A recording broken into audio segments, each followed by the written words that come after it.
Аюна Лукина – врач-педиатр, имеет стаж работы в медицинской сфере свыше 20 лет. В рамках проекта она осмотрела около 550 детей Эвено-Бытантайского и Булунского районов. В ходе приема выяснилось, что больше всего у малышей и подростков наблюдается снижение зрения, тугоухость, кариес и ожирение, но больших соматических заболеваний не выявлено. Они прямо очень радостно нас всегда встречают.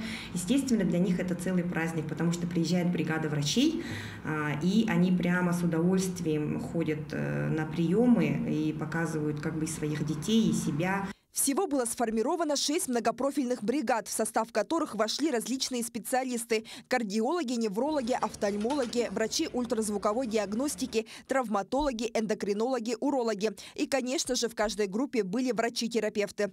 Мария Кривошапкина работала в Момском и Нижнеколымском районах. Она осмотрела свыше 700 человек. Жители смогли сдать анализы на гормоны щитовидной железы, гепатиты, СПИД и онкомаркеры. По итогам из Момского УЛУСа привезены 15 онконастороженностей, и 5 из них оказались положительными. Мы выявили очень много заболеваний, очень многим пациентам помогли и помогли также направить в город Якутск тоже пациентов. Это чаще всего были стенокардия, напряжение, ИБС, перенесенные в прошлом инфаркты миокарда. Специалисты были оснащены различными аппаратами для исследований.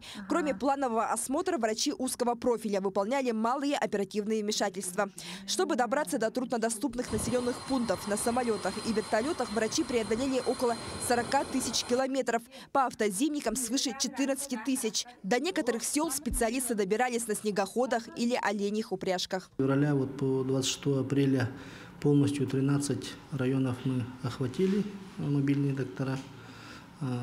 Свыше 130 специалистов выезжали, и осмотрено было больше 15 тысяч человек. Из них 4 тысячи – это дети, и 4 тысячи – это коренные малочисленные народы Севера.